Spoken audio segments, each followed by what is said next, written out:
Hello everyone, Radhe Radhe. मैं फिर से आप सभी के सामने हाजिर हूँ। एक औरत की ससुराल की शुरुआती दिन शुरू करते हैं। इससे पहले आप लोगों ने अगर लाइक नहीं किया हो प्लीज लाइक कर दीजिएगा और नए होंगे तो चैनल। ससुराल में वो पहली सुबह मुझे आज भी याद है। कितनी हड़बड़ी के साथ मैं उठी थी, ये सोचते हुए कि इतना लेट, सब ना जाने क्या सोच रहे होंगे। एक रात ही तो नए घर में काटी है और इतना बदलाव, ये मैं अपने आप से सोच रही थी। जैसे आकाश में उड़ती चिड़िया को किसी ने सोने की मोतियों का लालच देकर पिंजरे में कैद कर दिया हो। शुरू में कुछ दिन तो यूं ही गुजर गए और हम घूमते बाहर चले गए, और जब वापस आए तो सासू माँ की आंखों में खुशी थी, लेकिन वे बस अपने बेटे के लिए। मैंने सोचा शायद नया नया रिश्ता है, एक दूसरे को समझने में देर लगेगी, लेकिन समय ने जल्दी एहसास करा दिया जिसका पालन करना होगा। धीरे से बातें करना, धीरे से हंसना, सबके खाने के बाद खाना खाना, ये सब आदत। जैसे घर में माँ से फोन पर कभी कभी ही बात होती थी, धीरे धीरे पीहर की याद सताने लगी। पीहर जाने के ससुराल में पूछा तो कहा गया अभी नहीं, कुछ दिन बाद जाना है। जिस पति ने कुछ दिन पहले ही मेरे माता पिता से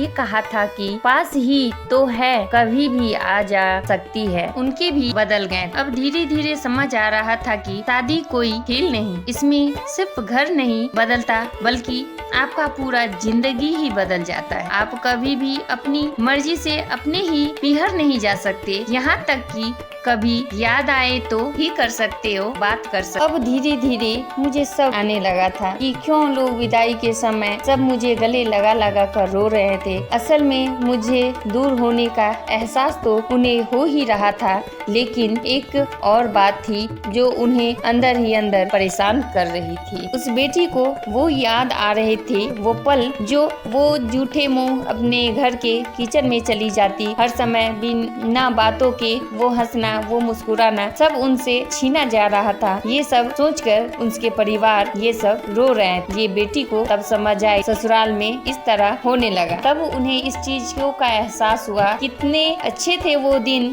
जो हम अकेले ही रहते, हंसते गाते मुस्कुराते, जब मन होता वो करते। और आज का एक दिन है जो हम बिना पूछे ना कुछ खा सकते हैं, ना बिना पूछे कुछ कर सकते हैं। किसी ने सही ही कहा है, बेटी का ना ससुराल होता है ना मायका होती है। अगर आप सभी को मेरी ये बातें आप पसंद आए तो प्लीज लाइक कीजिएगा, शेयर कीजिएगा, चैनल को सब्सक्राइब करना नहीं भूलिएगा। और आप लोग अपनी अपनी राय कमेंट में अवश्य ही दीजिएगा कि एक बेटी की जिंदगी कैसे बदल जाती है।